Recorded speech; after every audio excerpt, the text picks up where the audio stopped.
Olá, irmãos. Vamos dar continuidade aos nossos estudos do panorama das Escrituras Sagradas. Mais precisamente, estamos estudando o panorama do Novo Testamento. Em nosso material didático, chegamos à lição de número 11. O título de nossa lição é Atos e as Epístolas. A proposta desta lição é nos oferecer o que é chamado de o pano de fundo das epístolas, visto que das 21 epístolas do Novo Testamento, 16 delas foram escritas neste período histórico que falamos na lição anterior, 30 anos da história da igreja. Neste período de 30 anos, 16 epístolas foram escritas.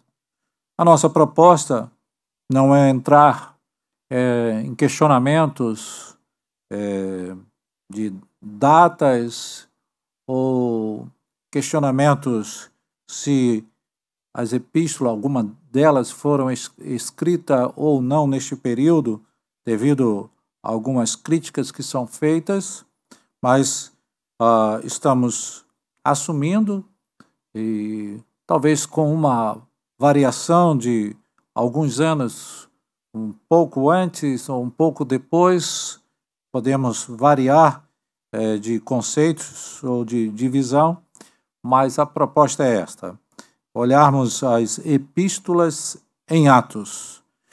E queremos, então, seguir o nosso material didático, onde começamos que chamamos de os anos iniciais de Atos. E esse período que está descrito entre o capítulo 1 e o capítulo 12 cobre 10 anos de história da igreja, compreendido entre o ano 36, aproximadamente, ao ano 46.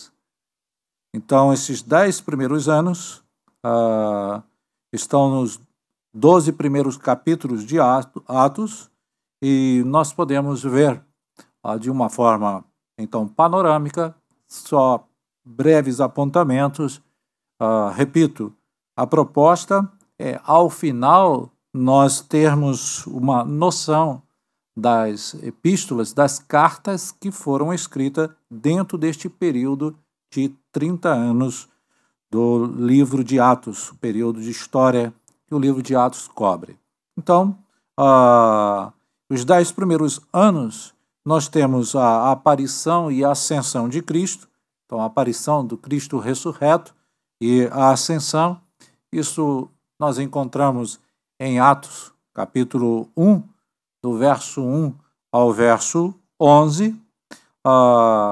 Nós temos a eleição de Matias, visto que precisava de alguém para ficar no lugar de Judas, o Iscariotes. Então, capítulo 1, do verso 12 ao 26. No capítulo 2, do verso 1 ao 13, nós temos o registro do derramamento do Espírito Santo. No capítulo 2, o verso 14 ao 41, temos o sermão de Pedro, o sermão que Pedro prega na ocasião do Pentecoste. E o resultado deste sermão é que quase 3.000 almas se converteram. Lembrando, então, que nós estamos dentro do período inicial, dos 10 primeiros anos da história. No capítulo 4, do verso 1 ao verso 31, nós temos o registro da prisão de Pedro e João, quando eles estavam indo para o templo e eles encontraram um homem coxo e curaram aquele homem e foram censurados por aquilo, então foram levados ao Sinédrio e foram presos. Então, a prisão de Pedro e João. No capítulo 6, verso 1 ao 7, nós temos a eleição dos diáconos. E isto é importante para nós, visto que, naquela ocasião, a igreja estava correndo risco, os apóstolos estavam correndo risco de perder o foco, que era a oração e a pregação da palavra. Então, no capítulo 6, do verso 1 ao verso 7, nós lemos que naqueles dias, multiplicando-se o número dos discípulos, houve murmuração. E sabemos que murmuração é algo que é relatado no livro de Atos, mas murmuração é algo que surge na Igreja de Cristo até o tempo presente. E a murmuração era que os judeus, nascidos em outras regiões, ou seja, judeus que falavam o grego, contra os hebreus, porque as viúvas deles estavam sendo esquecidas na distribuição diária. O que estava acontecendo? Os 12 convocaram a comunidade dos discípulos e disseram, olha, não é razoável que nós abandonemos a palavra de Deus para servir às mesas. Vejam que eles estavam correndo o risco, se não atentassem para a prioridade do que eles deveriam, os apóstolos, de que eles deveriam ser os expositores, deveriam alimentar o povo com a palavra de Deus. Então eles estavam correndo o risco de, por causa desta problemática, então eles disseram, não é razoável que nós abandonemos a palavra de Deus para servir às mesas. Mas escolhei dentre vós 7 homens de boa reputação, cheios do Espírito e de sabedoria, os quais encarregaremos deste serviço. E quanto a nós, nos consagraremos à oração e ao ministério da palavra. Então, o parecer agradou a toda a comunidade, uma maneira saudável de se resolver problemas.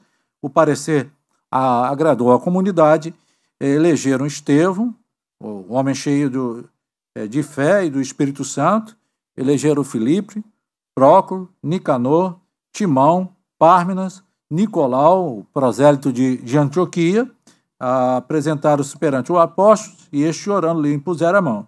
Então, com esta decisão, com esta postura, o versículo 7 diz que crescia a palavra de Deus. Em Jerusalém se multiplicava o número dos discípulos. Também muitíssimos sacerdotes obedeciam à fé. Então, voltando a este panorama inicial dos 10 primeiros anos, tivemos então a eleição dos diáconos. No capítulo 6, verso 8 ao capítulo 7, até o versículo 60, nós temos o martírio de Estevão. Não nos é possível, por uma questão de tempo, lermos toda esta narrativa do martírio de Estevão, mas será interessante e é importante para a nossa fé, para a vida cristã, você ler esta narrativa e ver como Estevão apresentou a sua fé, como ele baseou a sua defesa nas Escrituras Sagradas, como ele mostrou conhecer a história do povo de Deus no Antigo Testamento. Pois bem, ainda dentro desses primeiros 10 anos da história, nós temos a conversão e a vocação de Saulo, que é o que vai mudar a história da igreja e vai alavancar, podemos assim dizer, o avanço da obra do cristianismo para fora do reduto de Israel. Então, a conversão e a vocação de Saulo está no capítulo 9, no versículo 1 ao versículo 30. E, conforme disse, o evangelho, o cristianismo vai começar a avançar, a propagação do evangelho até Antioquia, capítulo 11, do verso 19 ao verso 26. E depois, no capítulo 12, nós vamos ver a narrativa da morte de Tiago, o Tiago apóstolo, porque nós temos pelo menos 3 ou 4 Tiago no Novo Testamento, mas é o Tiago, o apóstolo, e também temos a narrativa da prisão de Pedro e a morte de Herodes. No capítulo 12, Herodes morre destruído por vermes, conforme a narrativa de Lucas, no capítulo 12. A gente lê assim, capítulo 12, do verso 20, e os versos seguintes, falando sobre a morte de Herodes, um grande perseguidor da Igreja de Cristo. Ora, havia séria divergência entre Herodes e os habitantes de Tiro e de Sidom. Porém, estes, de comum acordo, se apresentaram a ele e, depois de alcançar o favor de Blasto, camarista do rei, pediram reconciliação porque a sua terra se abastecia do país do rei. Em dia designado, Herodes, vestido de traje real, assentado no trono, dirigiu-lhes a palavra, e o povo clamava: é voz de um Deus e não de homem. No mesmo instante, um anjo do Senhor o feriu, por ele haver dado glória a Deus e comido de verme, expirou.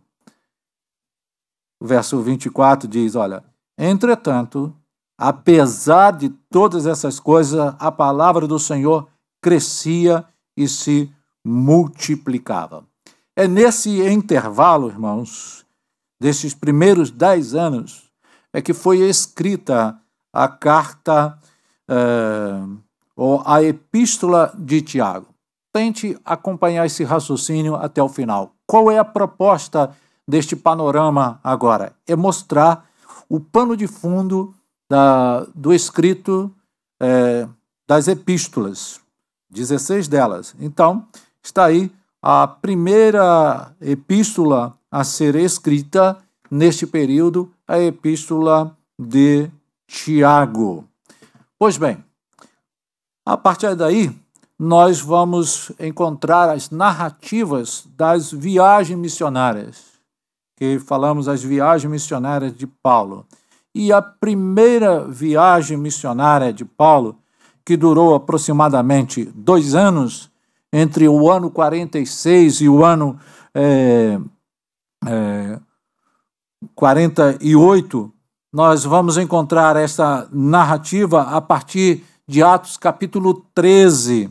Então, Paulo e Barnabé partem de Antioquia da Síria, capítulo 13, do verso 1 ao verso 3. Em Chipre, Sérgio Paulo se converte, ainda dentro do capítulo 13, versículo 4 ao 12. Em Perge, João Marcos regressa, e aí nós temos aquele momento em que João Marcos, ou conhecido também somente como Marcos, tem uma divergência, não sabemos exatamente o porquê, mas fato é que ele desiste da viagem, separa-se do grupo, ele regressa, e Paulo vai seguir a viagem. Em Antioquia de Pisídia, Paulo prega na sinagoga, uma das estratégias que Paulo usou quando chegava em algumas regiões. Isso está registrado no capítulo 13, do verso 14 ao verso 52. Passam por Icônio, passa por Listra, por Derbe, onde eles evangelizam perseguidos. Está aí no capítulo 14, do verso 1 ao verso 18, e eles retornam a Antioquia da Síria e pregam em Perge. Atos capítulo 14, o verso 19 ao verso 28. Mas, dentro desta primeira viagem, dentro deste período de aproximadamente 2 anos, foi escrito, aproximadamente no ano 48, foi escrito no sul da Galácia, Paulo escreve a sua carta aos Gálatas. Então, tente acompanhar esta proposta, porque ao final tentaremos recapitular esta cronologia das epístolas, o tempo em que, a ocasião que elas foram escritas. Então, já falamos 2 epístolas. A epístola de Tiago, considerando a primeira a ser escrita, e agora, já dentro do período das viagens missionárias. Dentro da primeira viagem missionária, nós temos a carta aos Gálatas, a primeira epístola escrita pelo apóstolo Paulo. Seguindo, a segunda viagem missionária, que acontece aproximadamente entre o ano 49 e 52, então aproximadamente 3 anos de viagem. Então, essa narrativa nós encontraremos a partir de Atos capítulo 15, e eu quero apresentar, mais uma vez, repito, só de forma panorâmica, porém fazendo o apontamento aonde está registrado isto em Atos. Então, em Atos 15, do verso 35 ao verso 41, Paulo e Barnabé, foi um dos seus companheiros de viagem, eles discutem sobre João Marcos. Paulo segue com Silas e Barnabé vai seguir com João Marcos.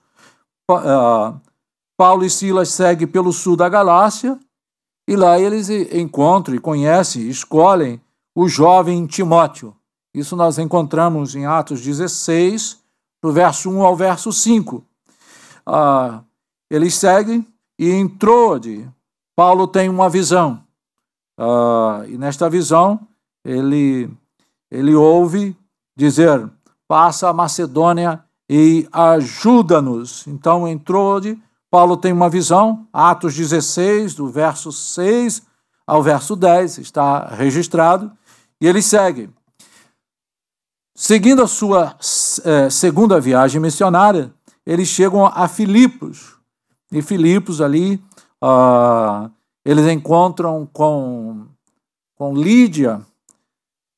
Então, em Atos capítulo 16, entre o verso 11 e o verso 40, tem a narrativa da conversão de Lídia, e também a narrativa do encarceramento de Paulo e Silas, que nós sabemos ali naquela ocasião também que converteu-se o carcereiro devido àquele cenário onde, na providência de Deus, o cárcere foi aberto e o carcereiro, então, em pânico, tentou tirar a vida. Paulo e Silas, que mesmo presos, mesmo naquela condição, sem poderem agir no sentido de caminhar por aquela região, mas ali eles cantavam, ali eles oravam, e o Senhor rompeu com aquela prisão, e também na providência de Deus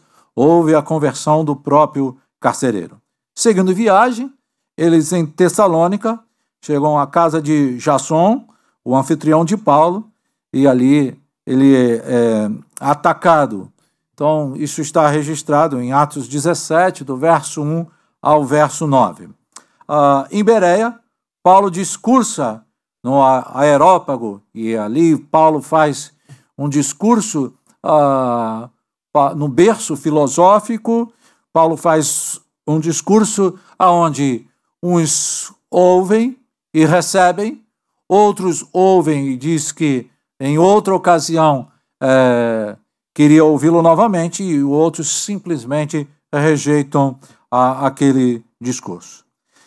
Em Atenas, Paulo discursa, falei Bereia, mas em Atenas, Paulo discursa no Areópago, que está registrado, sim, no capítulo 17, do verso 16 ao verso 34. Este, sim, é o discurso que Paulo faz diante de grandes líderes e de pensadores, e Paulo confronta-os, apresentando que ele, ao ver a oferenda a diversos deuses, ele encontra também escrito ao Deus desconhecido.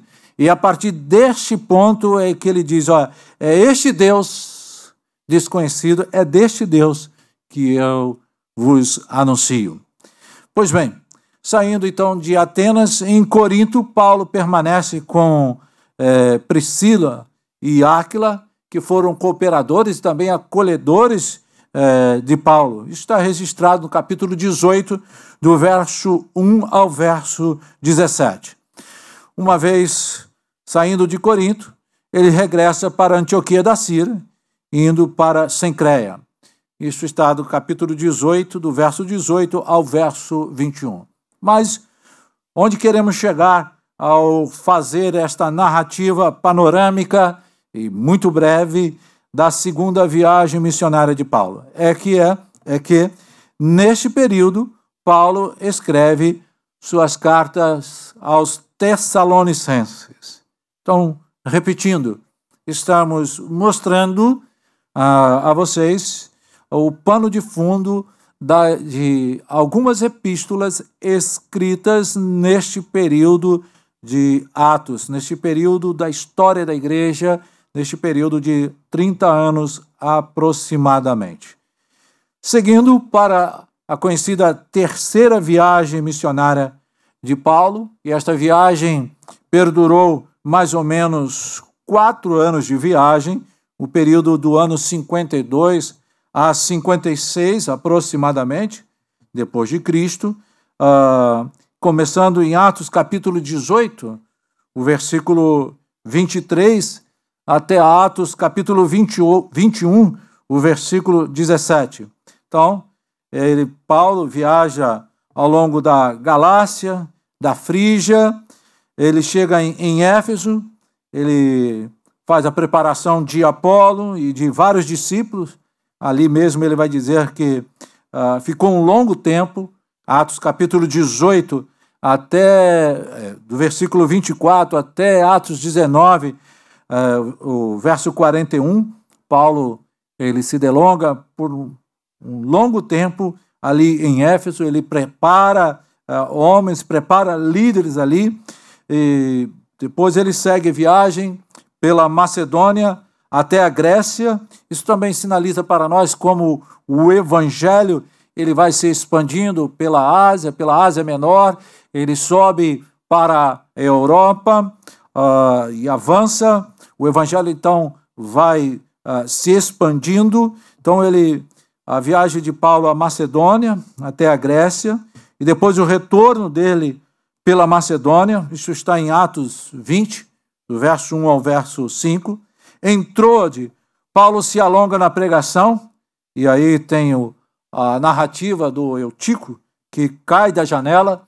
Alguns gostam até mesmo de brincar que talvez Paulo não fosse um grande orador a ponto de alguém dormir, mas fato é que ele era um homem de um conteúdo muito seguro, e o que mantinha homens e mulheres atraídos era, na verdade, o conteúdo, a apresentação que Paulo tinha, a persuasão que o Espírito Santo fazia a homens e mulheres devido à pregação, à exposição da palavra. Atos 20, do verso 13 ao verso 38.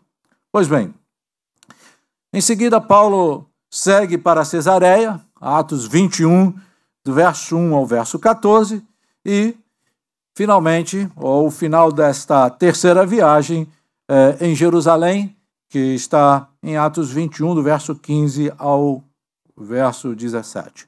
Mas, neste período que durou aproximadamente 4 anos, ao longo desta terceira viagem, Paulo escreve 3 de suas epístolas. Provavelmente de Éfeso, ele escreve 1º e 2º Coríntios, e também escreve a carta, o grande tratado que é considerado o grande tratado teológico de Paulo, que é a sua carta aos Romanos. Então, até aqui, falamos da epístola de Tiago, escrito nos primeiros 10 anos, depois falamos da epístola aos Gálatas, na primeira viagem missionária de Paulo, falamos das cartas aos Tessalonicenses, por ocasião da segunda viagem missionária de Paulo.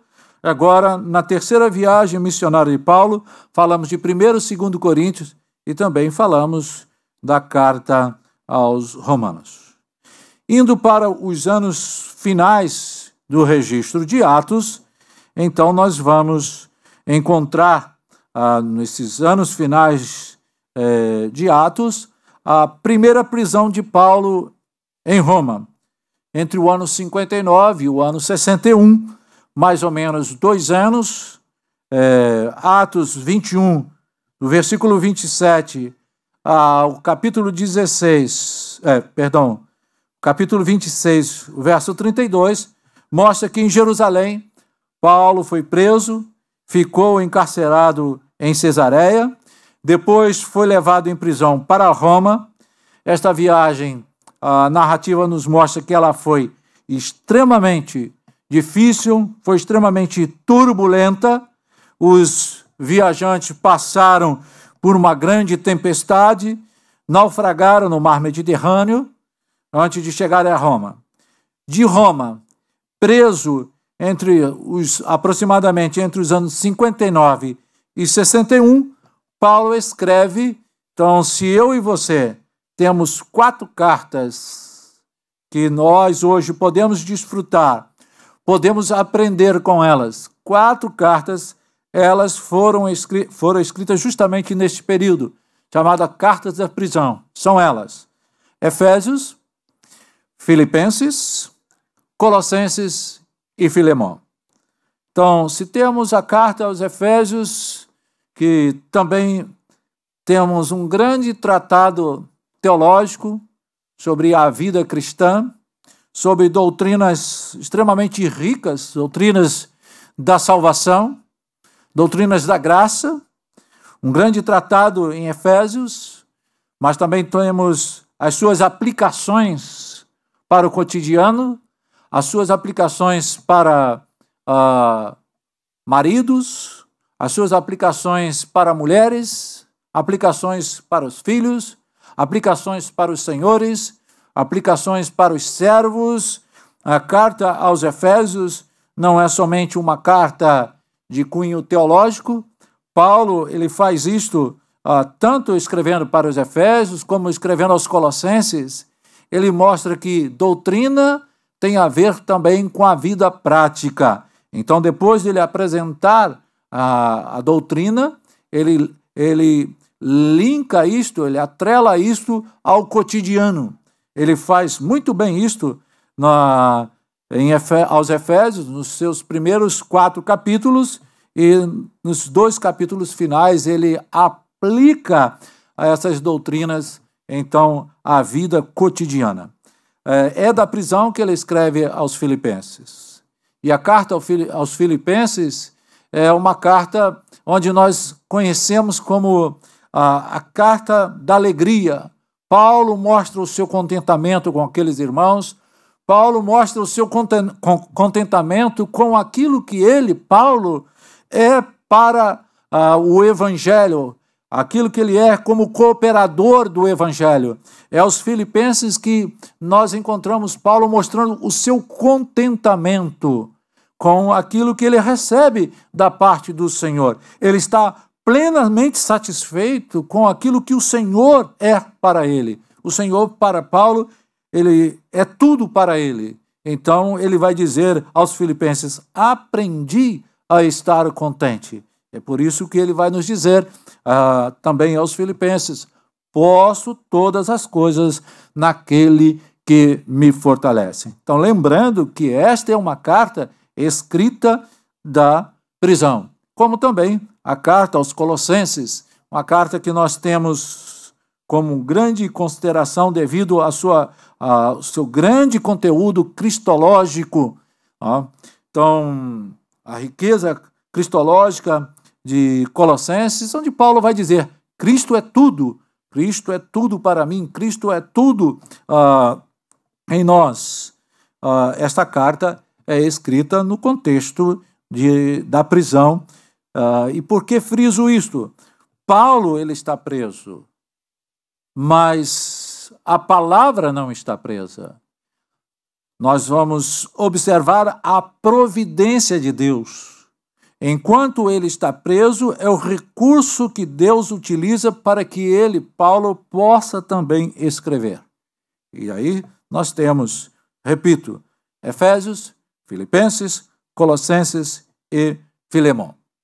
Seguindo, então, nos anos finais de Atos, nós temos as cartas de Pedro, que entre os anos 60 e 68, também de Roma, Pedro escreveu as suas duas epístolas, que são ricas para a Igreja de Cristo. A primeira epístola de Pedro é uma epístola que fala sobre a esperança para aqueles que estão sofrendo, no caso dos seus leitores, tá? Pedro, aqueles que estão sendo perseguidos. Então, Pedro escreve a sua primeira carta nessa perspectiva da esperança. Nós temos uma viva esperança em Cristo Jesus. Entre os anos 60 e 68, que Pedro de Roma escreve a primeira e sua segunda epístola. Fora do cativeiro, mais ou menos 4 anos fora do cativeiro, entre o ano 61 depois de Cristo, período em que Paulo ficou livre da prisão, e a gente vê isso em Filipenses capítulo 1, verso 25, Paulo pôde fazer algumas viagens, e ele passou pela Ásia Menor e passou pela Grécia, e é neste período, entre o ano 61 e o ano 65 depois de Cristo, que Paulo escreve a sua epístola, 1 Timóteo e também Tito.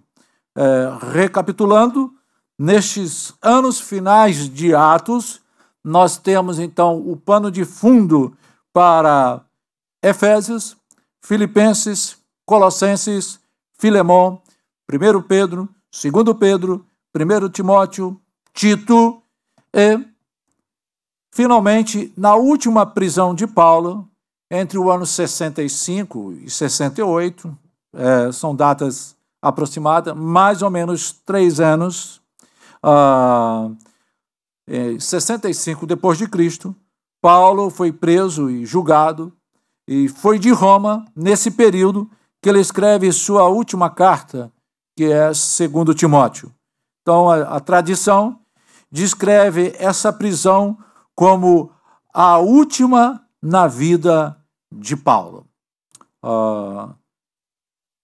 Este é um pano de fundo que temos em Atos para nos apresentar que, das 21 epístolas, 16 delas foram escritas neste período de 30 anos da narrativa histórica do livro de Atos, sendo que apenas 5 dessas epístolas, das 21, foram escritas em período posteriores, ou seja, depois das narrativas de Atos.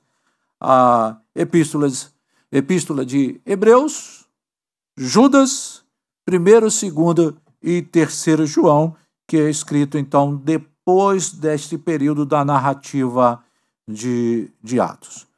Então, nós temos aqui, que estamos chamando deste período de pano de fundo de Atos dos Apóstolos. Atos, ele termina como se não terminasse. Atos, capítulo 28, Lucas termina dizendo assim: por 2 anos permaneceu Paulo na sua própria casa, que alugara, onde recebia todos os que o procuravam, pregando o reino de Deus, e com toda a intrepidez, sem impedimento algum, ensinava as coisas referentes ao Senhor Jesus Cristo. A narrativa, então, que Lucas termina Atos, é uma narrativa que não descreve para nós o fechamento deste livro. E aí há uma aplicação que ela pode ser extremamente significativa a mim e a você. Visto que Atos, ele nos mostra o avanço do Evangelho, o crescimento do Evangelho, a multiplicação dos seguidores de Cristo. E isto aconteceu, como vimos, através da pregação do Evangelho. Isto aconteceu porque o Evangelho tem um conteúdo.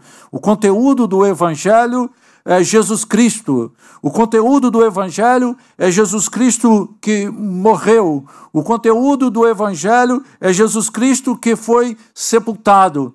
Mas o conteúdo do Evangelho é Jesus Cristo ressurreto. O conteúdo do Evangelho é Jesus Cristo que ascendeu aos céus. O conteúdo do Evangelho é Jesus Cristo vivo. O conteúdo do Evangelho é a esperança para todo aquele que crê em Jesus Cristo. O conteúdo do Evangelho é a demonstração de que a fé, a salvação é somente em Cristo Jesus, por meio da fé. E por que então nós temos uma grande aplicação para nós? É porque Lucas, ele deixa para nós o entendimento que Paulo, na prisão, ele estava preso, como ele diz, porém pregando o reino de Deus com toda a intrepidez, sem impedimento algum, mostrando que eu e você, nós, como Igreja de Cristo, devemos dar continuidade àquilo que nossos irmãos fizeram. Aquilo que os nossos irmãos fizeram desde que Jesus ascendeu aos céus. Desde que Jesus disse a eles: e sereis minhas testemunhas, tanto em Jerusalém, como em toda a Judéia e Samaria, até aos confins da terra. Este mesmo empreendimento que Jesus delegou àqueles homens, ele também continua sobre nós. Nós devemos anunciar a Jesus Cristo. Nós devemos prosseguir anunciando o Evangelho, seja aqui, ou seja perto de nós, seja aqueles que estão junto de nós, seja aqueles que estão um pouco mais distante de nós, ou seja na Judéia, mas também seja para aqueles que estão distante de nós. Como gosta de dizer o nosso pastor, pregando o Evangelho aqui, ali e acolá. Fica, então, esta palavra de encorajamento para nós. Quando estudamos, ainda de forma panorâmica, o livro de Atos, nós também encontramos um grande encorajamento para seguirmos anunciando o Evangelho. Que o Senhor nos fortaleça, que o Senhor nos encoraje, que tão somente com a ação do Espírito Santo sobre a nossa vida, porque sem o Espírito Santo, como diz o texto, recebereis poder. Sem o poder que é dado pelo próprio Deus, nós, por nossos próprios recursos, por nossas próprias habilidades, pelo nosso próprio conhecimento, somos incapazes de prosseguir anunciando o Evangelho. Somos incapazes de continuar semeando o Evangelho. Porém, que o Senhor nos encha do seu Espírito, que Ele mesmo nos dê o vigor do seu Espírito, para que com ousadia, com intrepidez, prossigamos anunciando as boas novas salvadoras em Cristo Jesus. Ele nos abençoe. Amém. Por tudo que tens feito, por tudo que vais fazer, por tuas promessas e tudo que és, eu quero te agradecer com todo o meu ser. Te agradeço, meu Senhor. Te agradeço, meu Senhor. Te agradeço por me libertar e salvar, por ter morrido em meu lugar. Te agradeço, Jesus, te agradeço. Eu te agradeço.